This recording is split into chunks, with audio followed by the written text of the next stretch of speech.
Y hoy es un día que vamos a hablar de un tema muy maravilloso y por lo tanto estamos contentos. Y para empezar este mensaje, vamos a empezar cantando. En la cruz, yo primero vi la luz y las manchas de mi vida yo lavé. Fue allí por fe que vi a Jesús y siempre con él yo seré.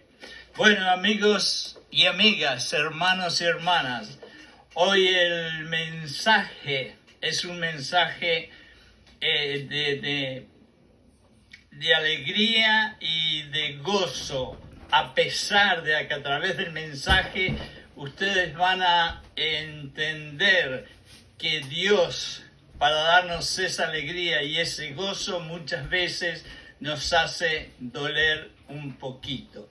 El mensaje de hoy es: Dios te quiere ayudar, y en cierta forma lo dice por la simple razón que Dios te ama. Y siempre, pase lo que pase y hagas lo que hagas, ten siempre firme en tu mente que Dios te ama. Yo voy a empezar este mensaje con una pequeña oración y enseguida empezamos el mensaje.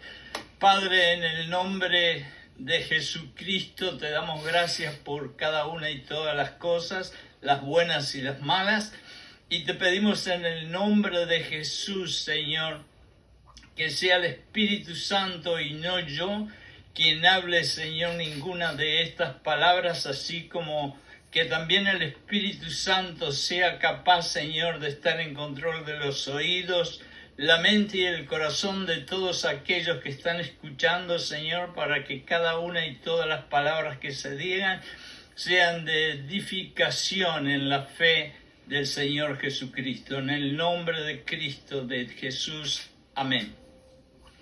Yo voy a empezar el mensaje por hacerles una historia, quizás, o una reseña. Cuando yo fui un niño, prácticamente me crié muchos de mis años en el rancho de mi abuelo. Él tenía unas cuantas vacas, unos cuantos caballos, pero entre esos caballos habían caballos domesticados y habían caballos salvajes. Y los caballos salvajes, para que sean domesticados, necesitan de un hombre que sea fuerte y de mucho coraje para que suba sobre el lomo de esos caballos y andando cuadras y cuadras con un caballo corcoviando, como se dice, que va para arriba y para abajo, al final el hombre lo pueda vencer y romper, como se dice, el espíritu del caballo hasta que el caballo se queda tranquilo y manso. En Uruguay, de donde yo vengo, y de Argentina, por ejemplo, las personas que hacen esos trabajos se llaman gauchos y son los famosos cowboys de aquí de Estados Unidos, y en cada uno y todos los países, cada país tendrá su término para eso. Pero el asunto es que el trabajo del domador, que es el nombre de la persona que va a tratar de domesticar un caballo salvaje, es un hombre de mucha tenacidad y de mucha constancia y paciencia, porque ese caballo, cuando empieza a jinetear por los llanos, va cuadras y cuadras saltando y saltando, y ese hombre tiene que tener la paciencia, la fortaleza espiritual, mental y psicológica para poder aguantar esa, vamos a decir, resistencia. Bueno, yo realmente me he puesto un poquito a pensar en esta historia y la historia que estoy compartiendo con ustedes. Cuando yo estoy haciendo lo que yo quiero, contrario a lo que Dios me dice que haga, yo en cierta forma soy el caballo salvaje queriendo hacer lo que yo quiero y corcoviando y saltando para arriba y para abajo sin querer que Dios esté dentro mío o arriba mío. Pero Dios es el jinete es decir, el domador, que me corrige para que finalmente me rinda yo mi voluntad y mi vida sea mejor y más hermosa. Y por eso es que te digo que Dios te ama y Dios te quiere ayudar.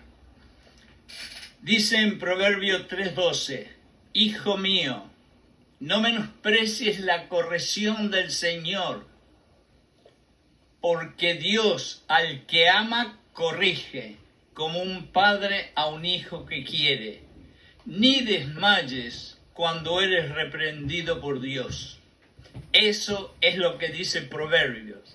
En Hebreos 12 leemos, porque el Señor al que ama corrige y azota a todo el que recibe por hijo. Si soportáis corrección, Dios os trata como hijos, porque ¿qué hijo es aquel a quien el Padre no corrige? Vamos a entendernos bien. Van a haber momentos en que Dios nos corrige de una forma tan fuerte que el dolor va a ser realmente excruciante. Sin embargo, ustedes van a ver al final que a pesar que Dios los corrija con dolor, Dios nunca los va a dejar de amar y de protegerlos. Y Dios lo único que hace es que si te corrige es porque te quiere como un hijo y te ama. Porque si no, no se preocupa de ti y deja que el enemigo haga lo que quiera contigo. Ahora, nos corresponde hacer una muy importante y fundamental distinción o diferencia entre dos palabras.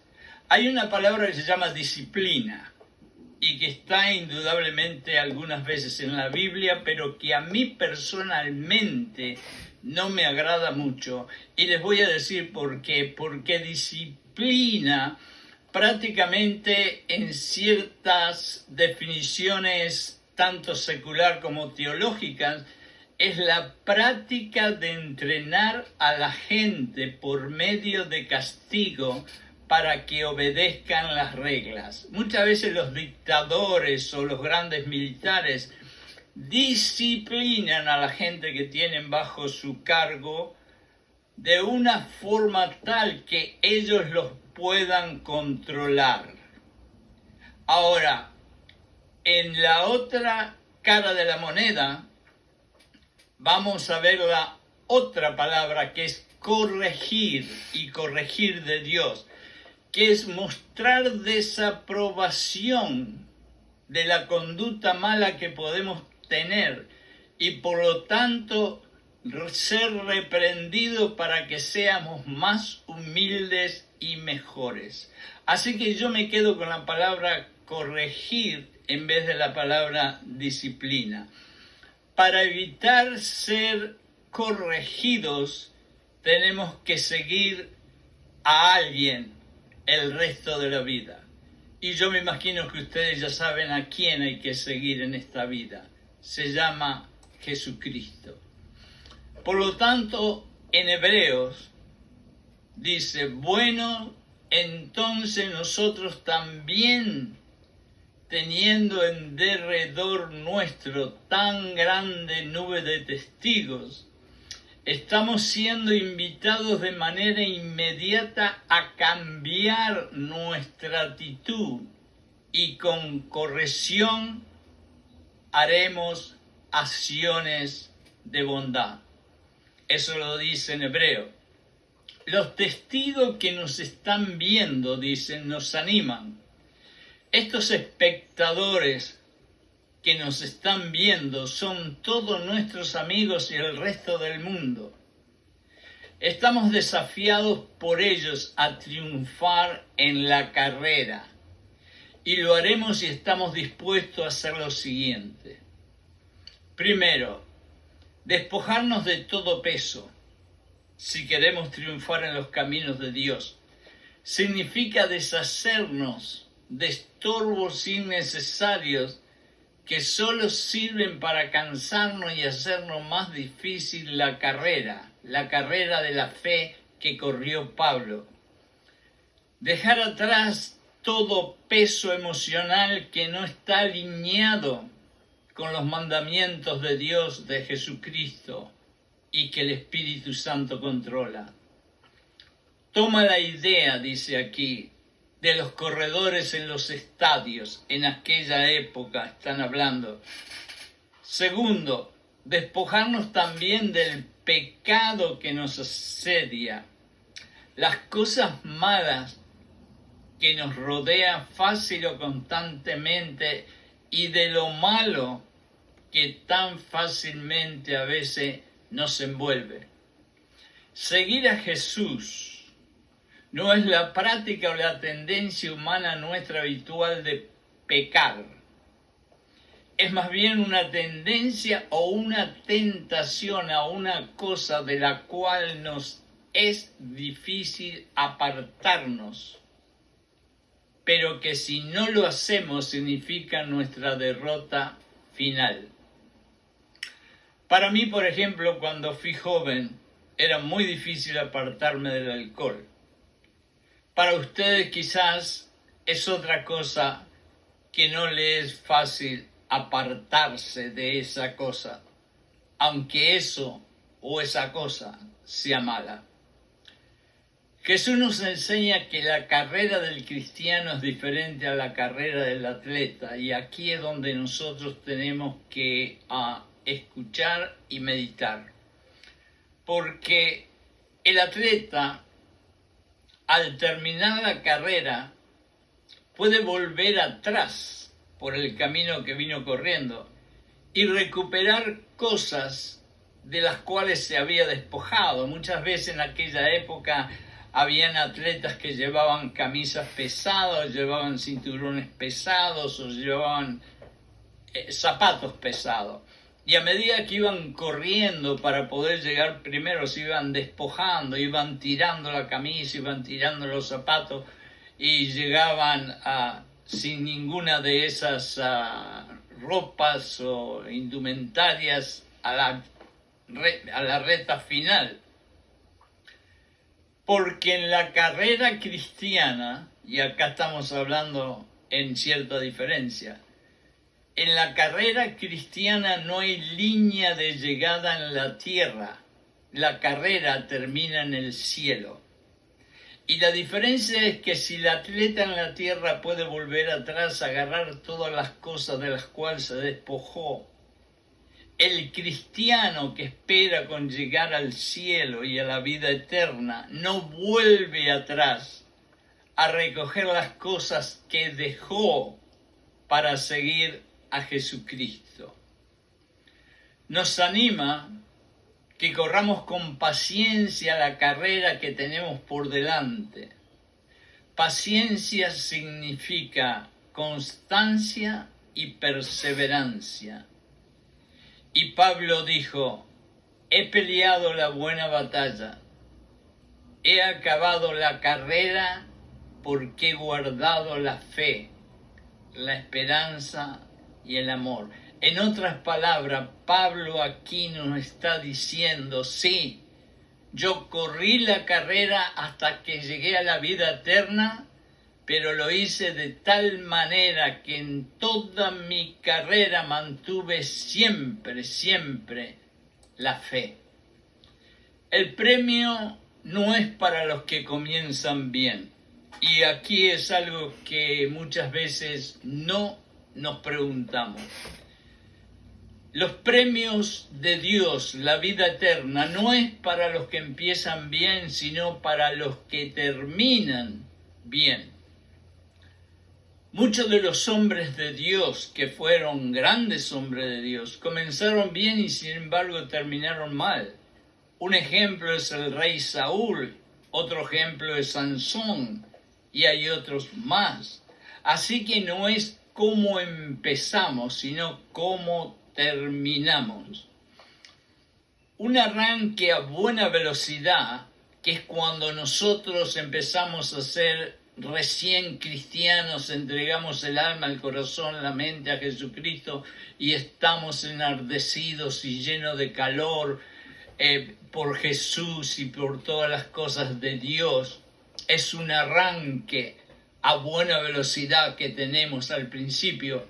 No nos da derecho a nosotros los cristianos para tomar una siesta o un descanso más adelante. Paradójicamente, aunque le parezca mentira, podemos remontarnos a la época de la escuela, cuando estamos en primero, en segundo grado. Y esta es la historia de la liebre y la tortuga, si ustedes se acuerdan. La liebre arrogante, sabiendo que era más poderosa, más rápida, se acostó a dormir porque se creyó superior a la humilde tortuga. Y dijo, esta pobre tortuga, puedo dormirme 3 días que no va a llegar ni siquiera a donde estoy. Sin embargo, se durmió mucho y la tortuguita con sus pasitos cortitos fue yendo, hasta que llegó al final y le ganó la carrera. Para esta carrera de la vida cristiana y para abandonar definitivamente la vida de pecados o errores malignos, conseguimos gracia suficiente al poner los ojos en Jesús. Es decir, para poder correr esta carrera, que esta tortuguita corrió despacito pero con fe, lo vamos a conseguir solamente por gracia, no por ningún esfuerzo de nosotros. Y esa gracia solamente la vamos a conseguir por poner los ojos en todo momento en Jesucristo. Por lo tanto, para mantener los ojos en Jesucristo y evitar ser corregidos por Dios, tenemos solo 2 alternativas: poner los ojos en el problema o poner los ojos en Jesucristo. Jesús debe ser el motivo para que corramos la carrera con éxito. ¿Qué quiere decir poner los ojos en Cristo?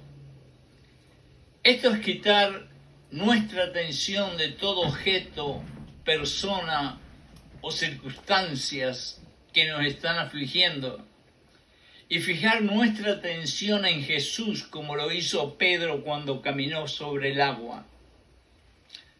Los ojos en Jesús y todo lo que Jesús representa, sus palabras, sus acciones, sus cualidades espirituales y sus mandamientos. Hacer lo que Él hace y decir lo que Él dice. Voy a decir otra vez, la forma de correr la buena carrera que Dios quiere que corramos y mantenernos en el camino que Dios quiere que nos mantengamos sin tener que corregirnos, es hacer lo que Jesucristo hace y decir lo que Jesucristo dice. Él, Jesucristo, debe ser el motivo para que corramos con éxito, como Pablo, imitándolo a Él, lo hizo. Y como la palabra está en tiempo presente, siempre la palabra está en tiempo presente, nos enseña que es una condición que debemos mantener durante todo el camino por el cual Dios quiere que nos mantengamos para amarnos y para ayudarnos. Cuando dejamos de ver a Jesús, cuando sacamos los ojos de Jesucristo, nuestros pies empiezan a desviar del camino correcto que Dios quiere que sigamos. Como Pedro comenzó a hundirse en el agua, cuando estaba caminando tranquilamente sobre el agua mientras miraba los ojos de Jesucristo y dio vuelta la cabeza para mirar la tormenta y se fue para abajo. Y nosotros tenemos que evitar eso. Ahora, Jesús nos invita a considerar a aquel que sufrió tal contradicción de pecadores contra sí mismo, Es decir, tan atroz oposición y tremenda hostilidad para que nuestro ánimo no se canse hasta desmayar. Las pruebas y persecuciones que estaban pasando los hermanos hebreos no eran de comparar con las que sufrió nuestro Señor Jesucristo.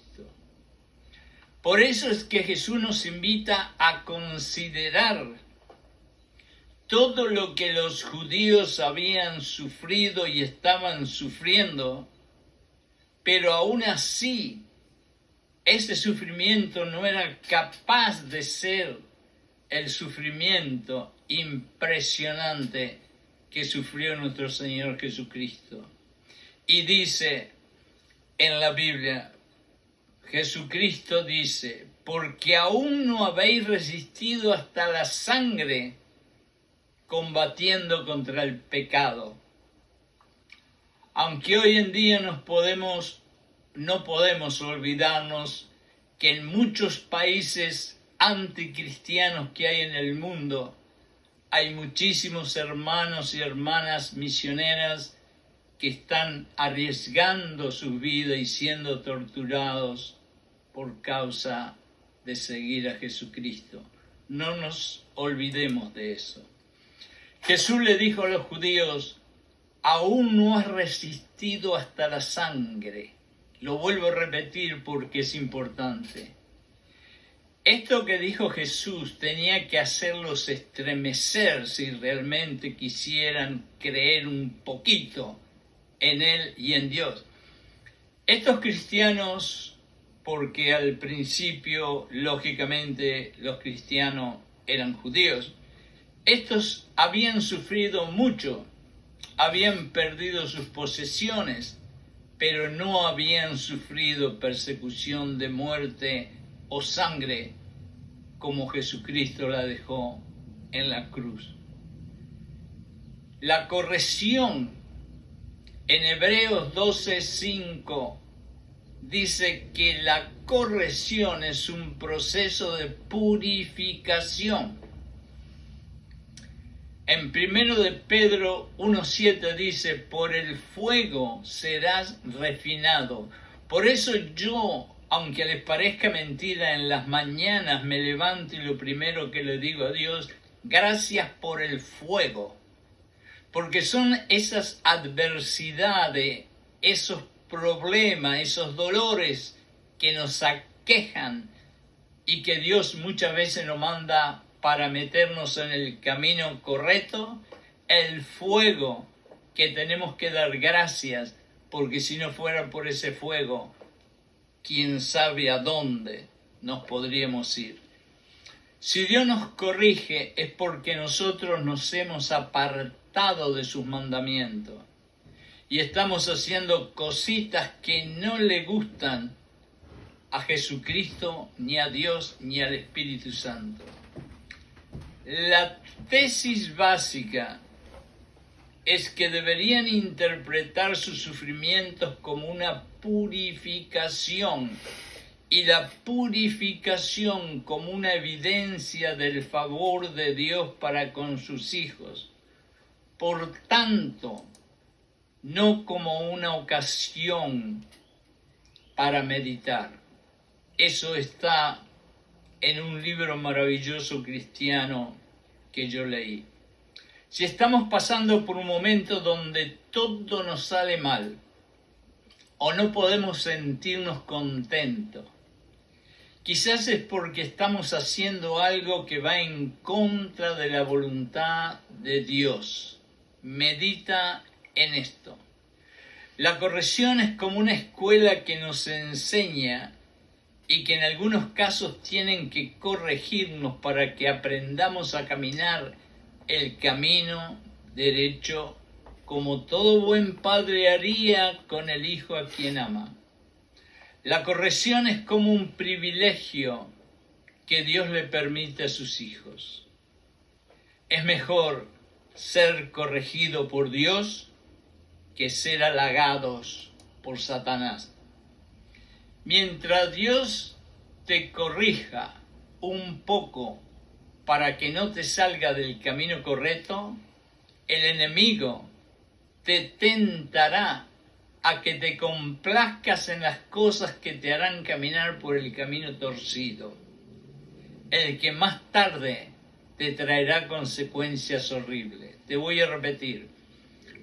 Dios te va a corregir y muchas veces con dolor para que te mantengas en el camino correcto, porque si no, te podés desviar y ir para costado y entonces el enemigo te va a tentar a que disfrutes de esas cosas temporarias que a la larga te van a traer consecuencias horribles.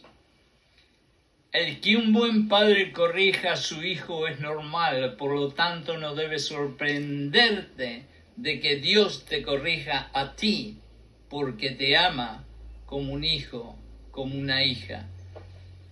Lo que aprendemos es esto: los reveses y las adversidades de la vida son enviados o permitidos por Dios para ayudarnos a no sufrir consecuencias terribles más adelante.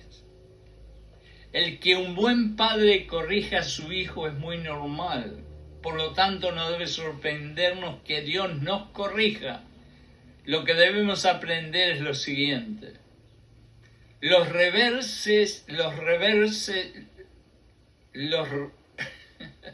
las contrariedades y adversidades de la vida son enviadas o permitidas por Dios para ayudarnos a no sufrir consecuencias malas más tarde. Segundo, todos necesitamos ser corregidos y debemos recibir la corrección con humildad y gratitud y no con resentimiento. Tercero, no estamos solos en la experiencia de la corrección. Hay miles de hombres y mujeres alrededor del mundo que eligieron el camino de seguir a Dios fehacientemente y están siendo con dolores corregidos. Cuarto, la corrección es la evidencia más segura de que Dios tiene un profundo interés y preocupación por ti, por amarte y por ayudarte. Y más importante, que tiene un plan de victoria y de felicidad para ti. En conclusión, vamos a ser sinceros. Si sentimos que Dios nos está corrigiendo, tenemos que entender que nosotros estamos haciendo algo que no le gusta a Dios. Si yo soy desobediente a Dios y le echo la culpa al diablo, sería un hipócrita. Como la historia del principio entre el caballo salvaje y el domador, Dios no va a dejar de corregirnos hasta que nosotros digamos: Señor, me rindo, ayúdame a hacer tu voluntad y no la mía. Y como lo terminó haciendo Jesucristo, así tú y yo también tenemos que seguir soportando la disciplina de Dios hasta que finalmente digamos: Señor, me rindo y que se haga finalmente tu voluntad. Terminamos con las palabras de Samuel. En 2 de Samuel 7, 14 y 15 dice: yo le seré a él padre, y él me será a mí hijo. Y si él hiciere mal, yo lo castigaré con vara de hombre. Fíjense ustedes, vara de hombre significa fuertemente. Pero escuchen muy bien lo que dice siguiendo estas palabras. Pero mi misericordia no se apartará de él como la aparté de Saúl. Te corregiré, te daré fuego para refinarte, pero te seguiré amando y no me apartaré de ti. Esto es algo que debemos recordar y repetirnos continuamente. aunque Dios nos corrija, nunca nos va a dejar de amar. Y más grande es su amor que nos protege de su propia corrección. Tú y yo podemos estar seguros que por más mala que sea nuestra actitud y por más fuerte que sea su corrección sobre nosotros, nunca Dios nos va a dejar de amar. El hecho que Dios, contrario a la actitud de nosotros, seres humanos, Él nunca nos dejará de amar aunque cometemos 100 pecados todos los días y lógicamente seamos capaces de arrepentirnos. Luego, el amor de Dios para ti y para mí siempre será eterno. Por eso el título que le puse yo a este mensaje: Dios quiere ayudarte. A pesar de todas las correcciones, a pesar del dolor y el fuego que te puedan traer a ti, a tu cuerpo, a tu mente, a tu corazón, a tu espíritu, a tu alma, las correcciones de Dios, Él lo hace porque te quiere ayudar a ti a caminar por el camino que Él quiere que camines, que es el camino de la verdad, del amor, de la esperanza y el camino que te llevará a la vida eterna. Gloria a Dios. Ahora, ¿por qué? Porque Dios solamente te corregirá para mantenerte en el camino correcto y para que tu vida sea cada día mejor.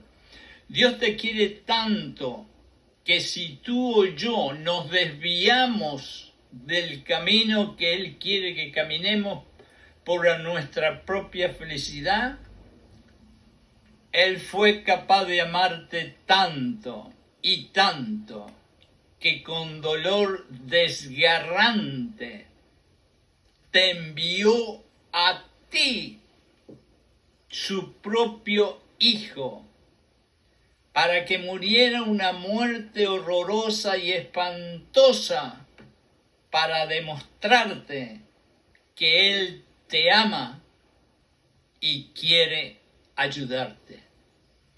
Hermanos y hermanas, en el nombre de Jesucristo, le doy muchísimas gracias por haberme escuchado, por haber escuchado estas humildes palabras.